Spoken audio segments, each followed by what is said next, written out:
Hello and welcome back to the Surfer's Library. I'm Billy Jack, your guide through the pages of surf history, culture, and legend. Today we're diving into one of the most powerful stories in modern surf history, the rise and tragic loss of big wave icon Mark Fu. In Matt Warshaw's story, Death of a Legend, we trace Fu's journey from a driven, stylish Hawaiian charger to one of the most recognizable names in big wave surfing. Fu wasn't just talented, he was relentless, competitive, and completely committed to proving himself in the heaviest waves on the planet. This story leads us to Mavericks in 1994, a cold, foggy, still mysterious Northern California break. Warshaw takes us into the lineup that day, describing the conditions, the atmosphere, and the fatal wipeout that stunned the surf world and changed big wave surfing forever. In the end, Warshaw looks at how Fu's death transformed Mavericks into a global stage, and how it elevated Fu himself from a gifted professional to a larger-than-life legend. This story is a part of a compilation of 32 stories in a book called The Big Drop, edited by John Long. You can find this book currently at Amazon.com if you want to purchase this for your home library. Just a quick reminder, if you'd like to help support the podcast, you can visit buymeacoffee.com/The Surfer's Library. Your support helps cover the platform fees that keep the show going each month, so any little bit helps. Also, if you'd like to sponsor the podcast or have any story ideas or feedback for us, please contact us on Instagram or at thesurferslibrary@gmail.com. With all that said, let's paddle out.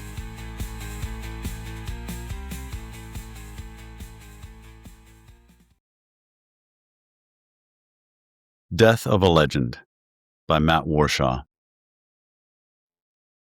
In the end, no one could question Mark Fu's big wave credentials or his status as a self-made media darling. The sad irony is that it took Fu's bewildering drowning at Mavericks on December 23, 1994, to thrust big wave surfing onto international headlines. Virtually every network sports show, all manner of print media from Time to Sports Illustrated to Rolling Stone, as well as various foreign media, they all covered the death of Mark Fu. The effect was profound. For decades, mainstream media painted big wave surfers as daredevils and lunatics, a view often promoted by the insular surfing world itself. Then Fu died, and suddenly the sport was talked about in the same breath as football and boxing. Unquestionably, big business greatly increased surfing's exposure. But ultimately, it took a personality, namely Mark Fu, a big wave surfer who had always reached out to the public, to shift public perception. In embracing the late champion, the public finally embraced big wave surfing as a legitimate sport. All true adventure sports contain the great opposites of joy and terror, known and unknown, tragedy and triumph. Risk-taking adventurers step over the threshold of life and death and are not always guaranteed a floor beneath their feet, though they can usually delight in the exhilaration of finding one. Mark Fu lived his life this way, and made sure you knew all about it. On that day at Mavericks, Mark Fu willingly stepped across the threshold and fell into the void, a tragic event by popular reckoning. That notion is both embraced and challenged in the following story by Matt Warshaw, noted surfing journalist and personal friend of Mark Fu. Warshaw tries to make sense of the fact that within every tragedy there is triumph, and within every triumph there is tragedy.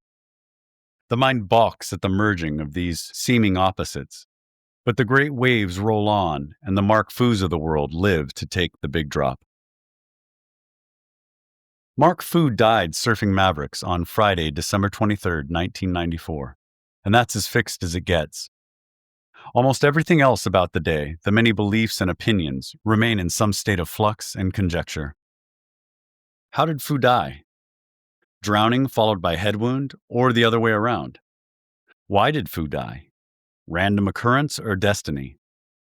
Did it have anything to do with all the cameras on the scene, his lack of sleep, not knowing the lineup and taking off too far back? Too thick a wetsuit, too long a surfboard, rushing out without carefully looking the place over? Or was it that the North Shore had been so small in December that Fu was out of practice? Fu fell off at the peak, in the middle of the action, with a dozen surfers outside, including big wave notables Brock Little, Mike Parson, Ken Bradshaw, Mark Renneker, Evan Slater, and Jeff Clark.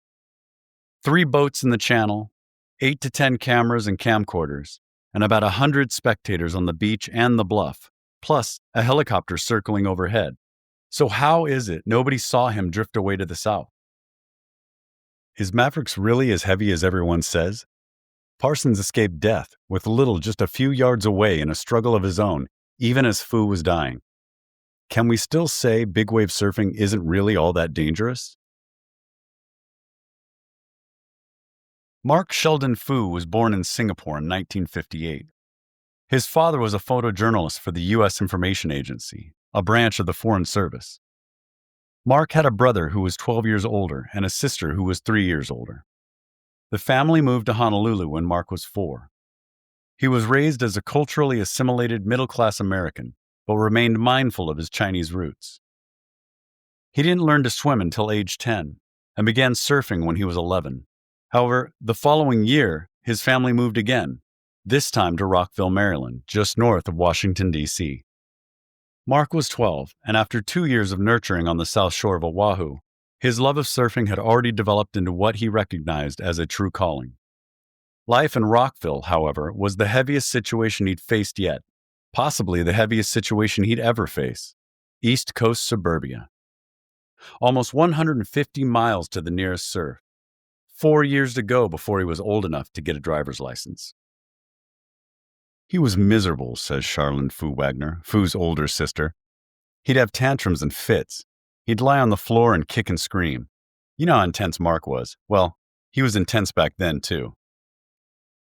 Mark had died just a week earlier, and Charlene seemed to welcome the distraction of talking about her brother's childhood. She wouldn't have picked up on how grateful I was to hear about Mark's reaction to Maryland. The image of a 12-year-old freaking out in the middle of the family room was, to me, an anodyne to the inevitable posthumous cliches: Mark Fu as the fallen warrior, or big wave hero, or as the New York Times put it, the Joe Montana of big waves. For starters, a 6th grade fit was something Fu himself would laugh about, and that reminded me of how he could be pretty funny. His comparative read on tennis, golf, and surfing, for example: young guys running around hitting a fuzzy ball over a net. Old guys walking across the grass and hitting a little white ball into a hole in the ground. Surfing shits on what these other guys are doing. And it probably isn't stretching too far to say that a well-thrown tantrum demonstrates a profound feeling for the sport, a point that had been diluted, not so much over the past couple of years as throughout the 1980s, by Fu's insatiable self-promotion. Fu, probably more than any surfer I can name, wanted to be famous, and toward that end he could be boorish, maybe even deluded. In his most recent resume, he called himself surfing's preeminent big wave rider. Perhaps thinking he hadn't quite put his finger on it, he repositioned himself later in the same resume as surfing's consummate living legend. But on a level that predated and superseded his commercial ambition, Fu signed up for a life of surfing motivated by nothing more than the pleasure of being in the ocean. And that pleasure hadn't faded much as far as I could tell, from the lost years in Rockville to his last day at Mavericks on December 23, 1994. Everyone wants answers and wants them fast, said Ken Bradshaw on December 29th, 1 week after Fu died. I think Mark's death was a fluke, an accident, but people's thinking on the whole thing is still evolving. Mine is for sure. I'm still thinking about it all the time. The 1980s big wave rivalry between Fu and Bradshaw had fizzled out 3 or 4 years earlier. They began to surf the North Shore's outer reefs together. They called each other on the phone. They were going to buy a jet ski together and become tow-in partners. Throughout mid-December 1994, as the North Shore winter refused to kick in, Fu and Bradshaw were well aware that Mavericks was consistently going off big, and both were in contact with Renneker time and again for the latest update. It was the swell of a lifetime, Renneker said later, maybe the greatest Northern California swell ever. For 11 days it stayed up between 10 and 20 feet, even bigger, and for almost all that time it was smooth and clean. Bradshaw flew to San Francisco on December 16th and caught a mid-range Mavericks session, then turned around and flew back to Hawaii. Fu hadn't yet surfed Mavericks, but was already an expert at flying to the mainland for big surf, to Todos Santos in Mexico specifically. On Thursday evening, December 22nd, Bradshaw and Fu had to make a decision on whether or not to leave Hawaii. According to reports, Monday and Wednesday had been huge at Mavericks. The waves had tapered off Thursday, but forecasters predicted another increase on Friday. The situation couldn't have been better, except both surfers wanted to be back home in Hawaii before Christmas morning. Fu called the airlines and discovered they could catch a return flight to Oahu on Christmas Eve. Fu then called Bradshaw. Green light. The two met at Fu's house that evening, and an overnight flight put them at the San Francisco airport at 5:30 a.m. the following morning. Bradshaw arranged for a rental car, while Fu slept by the boards. Fu continued sleeping on the drive to Reneker's house at Ocean Beach and stayed in the car while Bradshaw went inside. All three then drove 25 minutes south to Mavericks. Tactical ingenuity was shown early on in Fu's life when at age 14 he enlisted Charlin's help in convincing their parents that he should be allowed to move to Pensacola, Florida, and live with the family of a friend. He wasn't a regular 14-year-old because of surfing, Charlin remembers, and I told my parents that they had to give him permission to go, or he was just going to run away. Mark's parents were certain their younger son was going through a phase. Letting him move south seemed incredibly indulgent, but they relented. It was a long time before they came to understand surfing as a legitimate career choice. Nothing would make them happier, Fu said in 1989, than if I quit surfing and went back to school, even now. He spent 2 years in Gulf Coast, Florida. Surfer did its one and only feature on Pensacola in early 1974. And 16-year-old Fu, in what he would undoubtedly construe in years to come as early proof of special destiny, scored a nice half-page color shot. Later that year, the Fu family moved back to Honolulu. In 1965, Mark graduated from high school, 1 year ahead of his class. In the mid-70s, he had fair to good results in the Hawaiian Surfing Association's junior circuit, competing against the likes of Dane Kealoha, Buttons Kaluukalani, and Mark Liddell. He joined the IPS World Tour in 1977. Fu would later say he quit the IPS because the money was poor, the waves were often small, and, more importantly, because it was keeping him from making a full contribution to the sport. But the ratings must have factored into his thinking as well. He was unranked in 1977, unranked in 1978, 66th in 1979, 68th in 1980, unranked in 1981, and 67th in 1982. At this point, he was 24 years old and had gained an implicit understanding of what surfers such as Tom Carroll, Tom Curran, Martin Potter, and the rest of the post-freeride generation were going to do to the ratings over the next decade. Consequently, he began looking for an alternative surf career passage. He discovered it the following year. In 1983, Mark surfed Waimea Bay for the first time and began an accelerated, self-directed big wave apprenticeship. His dramatic and controversial entry into the top ranks of big wave surfers came 2 years later and was based on a single afternoon surfing.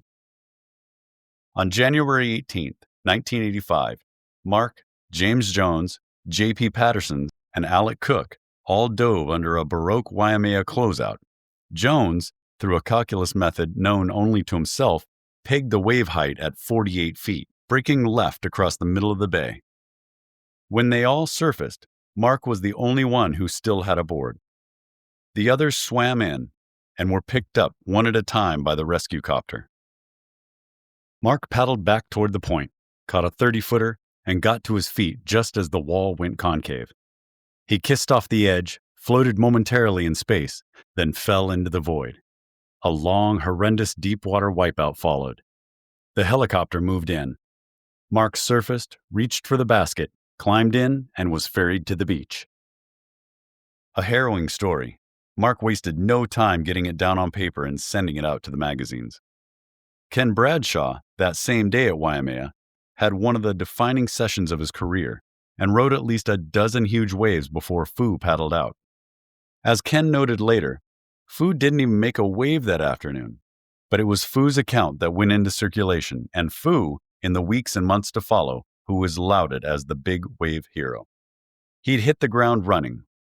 Ken was disgusted. A rivalry was born. Ken, although just in his early 30s, was positioned as defender of the old guard. Fu, more or less, spoke for a party of one. Derek Dorner was the only other surfer Fu's age making a serious study of Waimea, and his approach was more traditional. Fu saw that he was onto something progressive.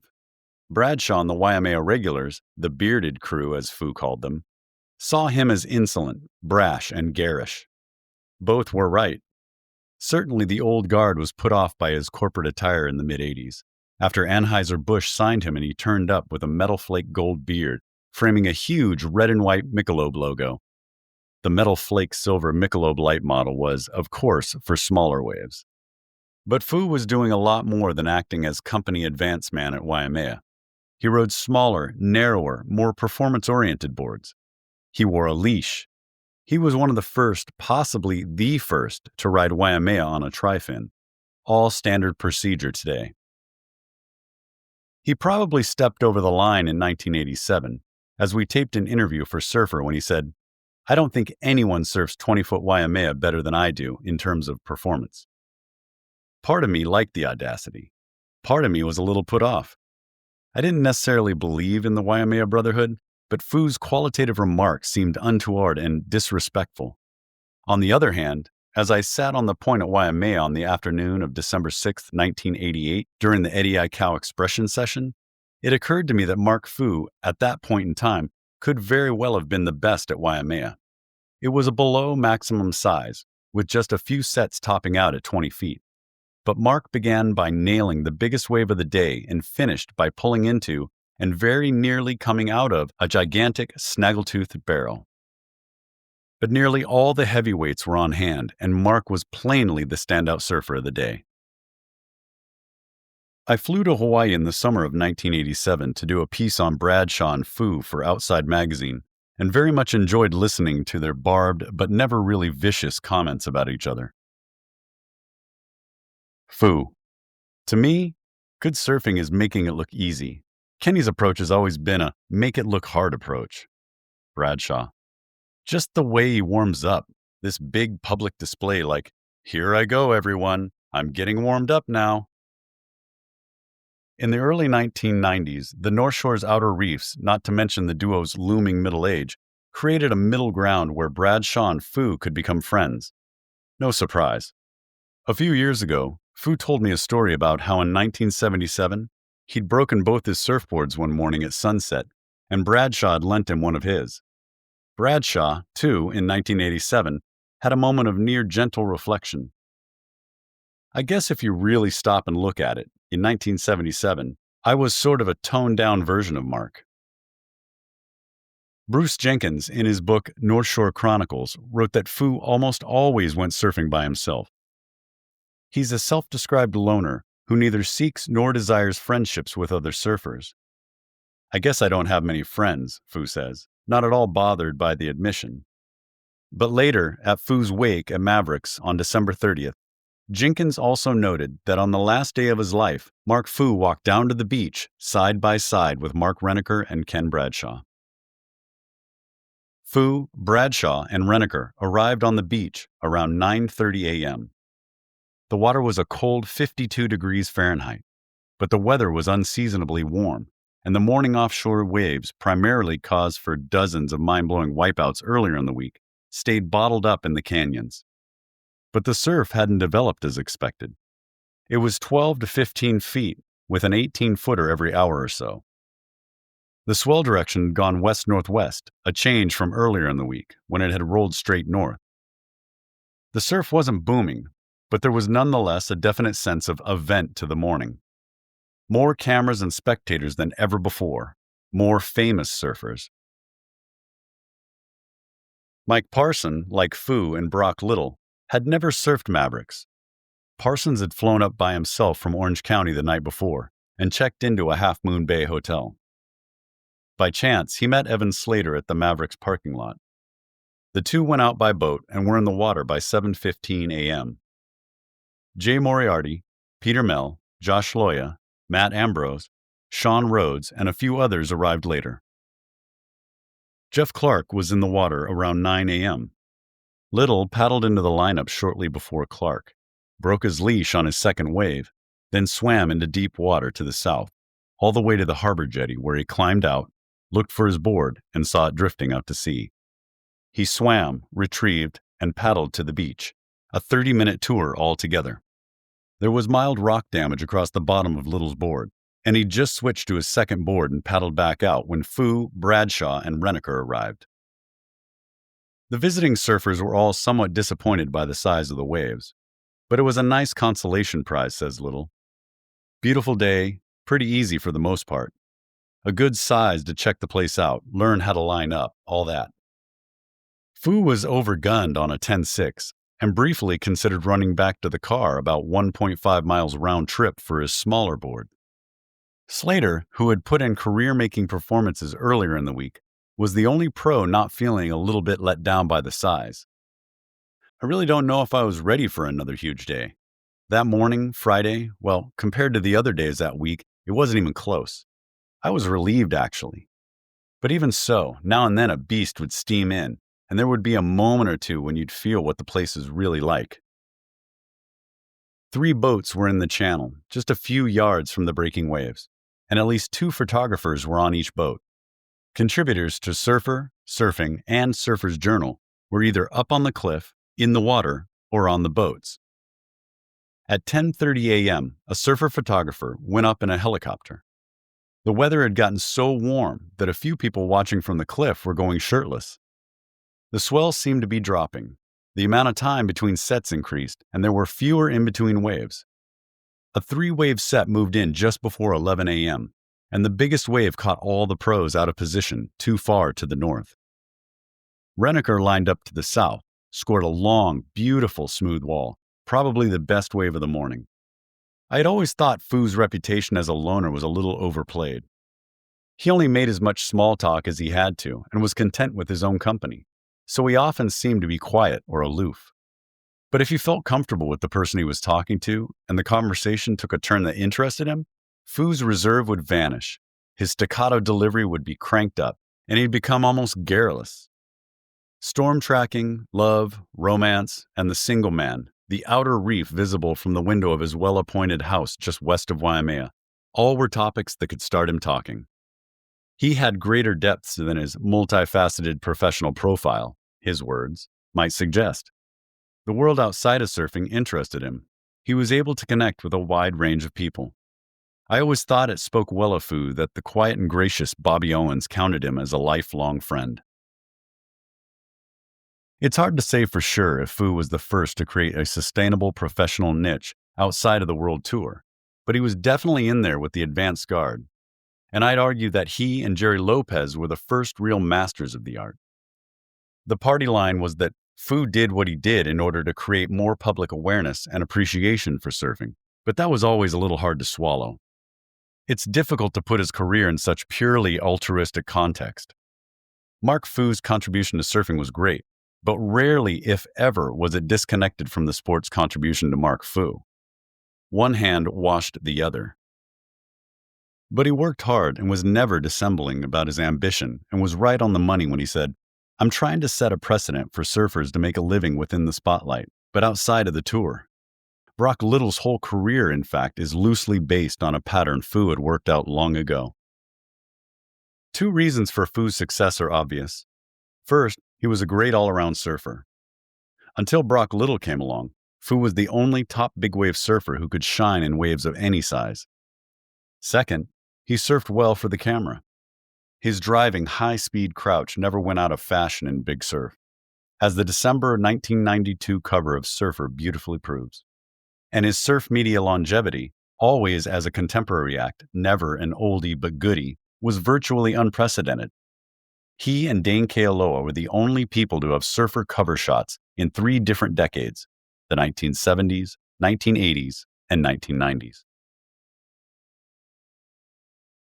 Mavericks doesn't need to be full strength to be terrifying, as local surfer Sean Rhodes discovered mid-morning on December 23rd. Rhodes took off on an inside wave, rode for a while, then fell. The whitewater pushed him deep and his feet brushed the bottom. He surfaced and ducked under 2 more waves. The next wave, not too big, but more of a wedge than the first 2, broke directly in front of him and drove him straight to the bottom, where his leg wedged into what he thinks was a crack in an overhang. His kneecap was caught, while his foot and lower leg remained clear. He thinks it was probably 3 or 4 seconds before he was able to work his leg free and swim up. He paddled in. 20 minutes later, the next set arrived, this one with more waves. It was somewhere around 11:20 a.m. Bradshaw and Fu paddled for the second wave, with Bradshaw on the inside. The wave wasn't particularly big, about 15 feet, but drawing hard off the bottom. Bradshaw was too deep and backed out. Fu stood, made it halfway down the face, and pitched forward. He disappeared with a splash. Everybody's attention went almost immediately to Little and Parsons taking off on the following wave, which was slightly bigger than Fu's. Parsons was in front.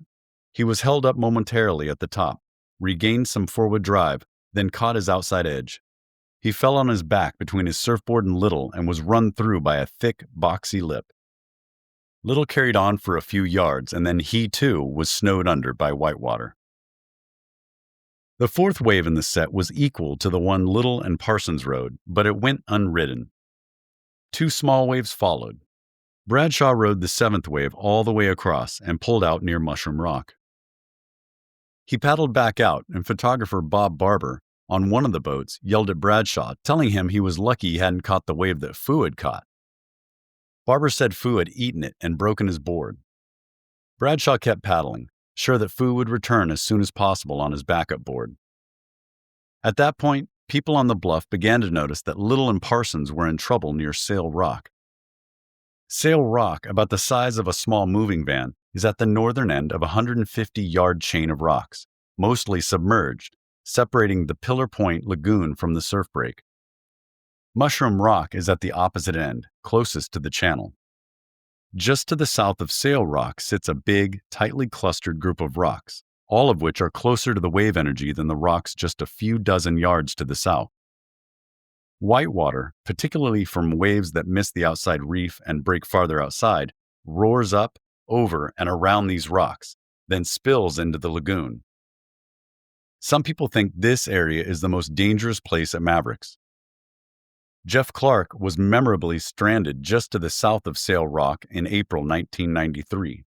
Now, Little and Parsons, after wiping out together, were quickly being rushed into the same pocket of rocks. About 8 waves rolled through, including the one Parsons and Little had ridden, before the 2 surfers moved into the rock zone. Little's leash snagged almost immediately. The surge was so powerful that he couldn't reach the Velcro strap on his ankle. 2 or 3 waves went by, and the normally unfazed Hawaiian began to worry. Then his leash broke, and he was rolled into the lagoon. "I think I just willed it to break," Little said a few days later. "Maybe I moved my leg up and down and rubbed it against the rocks, but it just seems like I knew it was going to break, and it did. It was weird." Parsons' leash had also caught on a rock, and, like Little, he wasn't able to reach down to his ankle. Unlike Little, his leash didn't break, and he was held underwater for 2 waves in a row, surfaced for a quick breath, then held under for 2 more. Right then, I was absolutely, totally convinced I was drowning and I was going to die. Getting held down for a long time in Hawaii or at Todos Santos, this was something totally different. Once I was in the rocks, I gave up trying to relax. Instead, I fought the whole time for a breath. I got 2, and they saved my life. Parsons was stuck for 6 to 8 waves altogether. Then the Velcro on his leash came undone and he pushed away from the rock he'd been stuck on, grabbed his board, and was flushed into the lagoon. I didn't even try to get my leash. I don't know how it came undone. Brock and I talked about that last night, and like Brock said, it's really weird how that worked for both of us. Little had a scrape across the back of one hand. Parsons had scrapes across his back, feet, and hands, and he'd hit his Achilles tendon. Neither was hurt seriously. Parsons, shaky and pale, decided to paddle back out to the boat and change into his clothes rather than wait on the beach. Before leaving, he asked Little if the 2 of them had bumped into one another underwater. Little said he didn't remember. Parsons paddled to the boat. Little again went to the beach, attached his 3rd leash of the day, and paddled back to the lineup. Perhaps 90 minutes went by.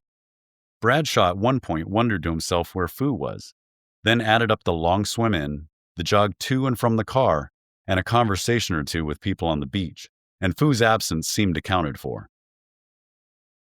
A light west wind came up around 1 p.m., and the water began to clear. Evan Slater joined Parsons on one of the boats, along with photographers Steve Spaulding and Doug Acton and the boat driver. They began the short trip back to the small Half Moon Bay harbor, located just to the southeast. When the boat was almost to the harbor entrance, somebody noticed the purple and yellow tail section of Fu's board floating about 20 yards away between the boat and the harbor jetty. It was Slater who noticed Fu's body floating face down next to the board. He yelled to the boat driver to turn around. Slater, still in his wetsuit, then jumped in, swam over, and to the horror of all, grabbed Fu and passed him up to the others. None of them knew CPR, but pressure was applied to Fu's chest and water poured from his mouth. Meanwhile, the boat driver called the harbor master and went full speed through the entrance. The harbor master called the 2 harbor paramedics. The paramedics met the incoming boat, jumped aboard, and began CPR. Fu had a shallow cut over his right eye and an abrasion across the left side of his forehead. Once docked, Fu was turned over to an ambulance crew who worked on him for nearly an hour. But he had been down for nearly 2 hours, and there was no chance for revival. Jeff Clark was on the dock at the time and brought the news first to the parking lot, then the beach. His eyes were red-rimmed, and he couldn't quite sequence his words properly as he approached Little. They picked Fu up. They tried for an hour. He didn't make it. Little, stunned, turned away, looked up, and shouted something unintelligible. Fu was still lying on the dock about 45 minutes later when Bradshaw pulled back the blanket that covered Fu's face, saw his friend, and began to cry. A south wind began to blow by late afternoon, and the long December run of good surf was over. Fu's death earned a feature-length coverage in Sports Illustrated, the New York Times, the Los Angeles Times, Paris Match, and Outside Magazine, among countless other newspapers and magazines. The story also received television coverage. A number of people, family included, commented on how Fu would have dug the publicity. Dennis Pang and I sat under a tree at Waimea the other day, Bradshaw said, about a week after Mark's death, and Dennis said to me, "Fu's just laughing. He couldn't have done it any better." And he was right. Mark Fu rode a ton of big waves. He surfed all over the world. He got to be famous, and he went out in a big way. Now he gets to be remembered forever. And man, he just loved that.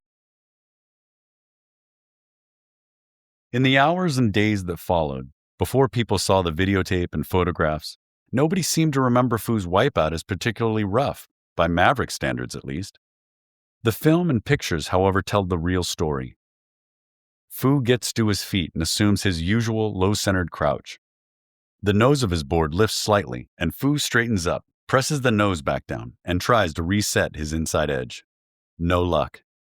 He falls forward and skips down the face. He doesn't penetrate. The lip throws out and Fu disappears. A second goes by, and then, suddenly, Fu's board pops up through the curtain as it gets pulled over the falls. Fu, harder to see, shows up as an indistinct shadow a few feet to the right of his board just before the explosion. The wave was more concentrated than big, and Fu was driven down at the power center point. His surfboard eventually turned up in 3 pieces. There was almost no variation in the 3 different videotapes that turned up over the next few days. In all 3, the camera swings out to Parsons and Little on the following wave. After they fall, 4 or 5 heads, depending on the videotape, can be seen in the aftermath. Little and Parsons, plus John Raymond and Jake Wormhout, who had ridden a smaller wave together just before Fu and were caught inside, and Greg Head, also caught inside. Nobody on the cliff or in the water remembers seeing Fu come up, but it was a fast-moving field, too distant for those on the cliff to be able to recognize one surfer from the other, and critical enough for the 5 surfers inside that they were thinking only about each approaching wave. Raymond, who ended up on the rocks to the south of Little and Parsons, remembers a piece of broken surfboard rushing by overhead in the whitewater. Most people's attention in the minutes that followed was on Little and Parsons as they struggled on the rocks. Still, the question that wouldn't go away later in the afternoon and over the next few days was how Fu could have possibly drifted off unnoticed. Bradshaw, tentatively, has put a few other questions to rest. He says Fu was ready to surf the day he died. He'd done the late-night, last-minute hustle plenty of times over the past few years to get where the waves were big. He'd surfed cold water and was comfortable in a full wetsuit. And he'd surfed big waves on 2 separate occasions the week before he flew to Mavericks. He was in excellent shape. He wasn't surfing recklessly. He wasn't scared or even tense. No, Fu was stoked, Little says. He was being sociable, in fact, which is unusual for him. He was having a good time. And that whole thing about all of us sitting too far over, says Bradshaw, that's just the way it goes when you have those kind of surfers in the water. Is it smart? Well, no, but it's always been like that, and it always will be like that. Plus, the thing is, and this is important, Fu was playing it really well that day. He was sitting a little inside and farther over, more where we all should have been sitting. That's why he got so many waves. He probably rode 12 waves, and that's a lot. And his last wave? It was pretty heavy, but no way was it stupid. He had a good shot at making it, a really good shot. The mainstream media coverage of Fu's death was, for the most part, shallow, inaccurate, and shamelessly exaggerated. The New York Times provided some unexpected comic relief with a December 29th article that described Fu as the Joe Montana of big waves, and Mavericks itself was transformed into a general term for big waves. It was these same Mavericks that attracted Fu. 2 exceptions were the Los Angeles Times' well-researched front-page article on December 31st and surfer sports writer Bruce Jenkins' fine piece for the San Francisco Chronicle on December 26th. In virtually all of the other articles, Mavericks was pegged as the villain. But how culpable was it really? The answer might depend on how Fu died. A blow to the head, followed by drowning, could happen almost anywhere, even in the medium-small surf. If that was the case, Fu's death would be less site-specific and due more to terrible luck. However, Bud Mormon, San Mateo coroner, looked at the results from Fu's December 24th autopsy and said that Fu drowned first and was struck on the head afterward. Suddenly, the weight of blame seemed to shift back to Mavericks. The cut on his head wasn't enough to knock him out, Mormon said. Fu likely died from a conscious drowning. Peter Benson, the pathologist who did the autopsy, said there was no skull fracture and no clinical contusion on the brain. Because Fu didn't turn up in the aftermath of his last wave, or the one following, it may be that he was held down for 3 or more consecutive waves. Because the coroner says Fu wasn't pushed into the rocks, no barnacle scrapes, or no algae, as was Raymond, who rode the wave before Fu, and Parsons and Little, who rode the wave after, it may be that Fu's leash caught around a rock somewhere in the impact zone and held Fu in place. Little is now certain that he didn't bump into Parsons underwater. But Parsons is certain he bumped into somebody. Both now think it was Fu. Because the tail block of Fu's board was so damaged, missing side fin, swallowtail, and one rail crushed in, it may be, as Jeff Clark surmises, that the board, or at least the tail, was wedged into a cave or crevice. The exact circumstances of Fu's death are probably unknowable. But a conscious drowning scenario at Mavericks, especially in the moderately sized waves, implicates the place to the hilt and should draw a heavier, more discerning line between those who surf and those who watch. Fu is dead. Parsons came close, and Little had what he called a heavy experience, all as the result of a single set of waves. Add to this the fact that Rhodes got his leg caught on the bottom. Clark had a near-fatal encounter on the rocks 2 years ago, and there exist at least a dozen worst-ever testimonials from people with enough big wave experience to make the claim undisputably authentic. The obvious conclusion would be that the risks involved in surfing Mavericks, if anything, are higher than previously thought. Mavericks, along with Pipeline, should properly be seen as one of the most deadly big wave spots in the world. Different people have different thoughts as to how Fu came to die, when and where he did. Even Slater said it was a freak accident. Mark Renneker, in a turn toward the mythical, sought to put it in context with the 10 preceding days of good, clean, big surf, and said Fu's death may be something the modern Western mind can't quite grasp. Fu himself, for promotional reasons, spiritual reasons, or both, certainly would have cited a special destiny and acknowledged the work of an unseen hand. Finally, what do surfers think now about big wave danger in general? The shock of Fu's death, at least in part, comes from the fact that never before had a famous big wave surfer died while surfing big waves. Dickie Cross died under horrific circumstances at Waimea Bay in 1943, but he wasn't especially known as a big wave rider, and it was just terrible misfortune that he was caught out by a fast-rising swell. Bob Simmons rode big surf, but certainly not with the same focus as big wave surfers of the past 35 years, and he died in late summer conditions at Windansea in 1954, with the surf running perhaps 6 to 8 feet, hardly in the realm of really big waves. Fu's death was the first of its kind. The case could be made that death by surfing is extremely rare. Consider the annual festival of wipeouts at the Pipeline Masters, or the fact that people are now surfing a Waimea shore break, or even the steady and inexplicably unpunished series of wipeouts at Mavericks earlier in the week before Fu died. All this seems to indicate that big wave surfing perhaps isn't as dangerous as people make it out to be. When people think of dangerous sports, they think of bullfighting, auto racing, motorcycle racing, rock climbing, hang gliding, cave diving, but big wave surfing doesn't make the list. The numbers don't portray it as a truly dangerous sport. Fu himself probably wouldn't have bought into that notion. He loved what he did and was enlightened and defined by big wave experiences. But he was also sensitive, to a degree well beyond any of his peers, to the danger. He understood the extremes. He issued the ultimate thrill, ultimate price comment on big waves so often that it had nearly become cliché. But that doesn't mean he didn't take it to heart. He went deeper into the subject during a December 1986 interview, and his thoughts on big waves and mortality didn't change over the next 8 years. The only way you can really prepare for big waves is to ride big waves. And we'll go out there and do it. Maybe we'll die trying, but we'll go out and give it a shot. I'm not afraid of dying like that. To me, it's not tragic to die doing something you love.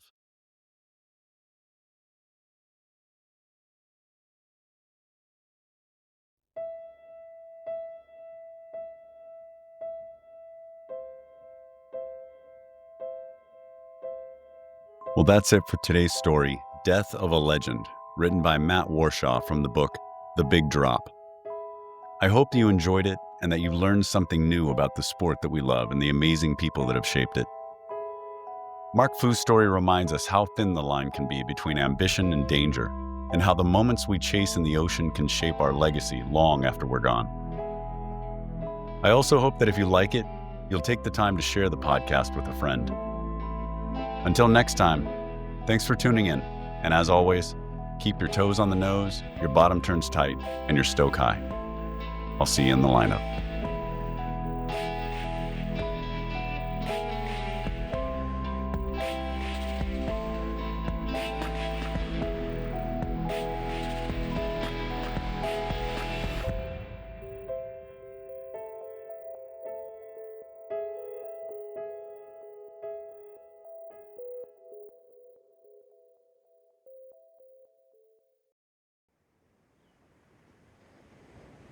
Matt Warshaw is a former professional surfer, surf historian, and is widely regarded as the foremost authority on surf culture.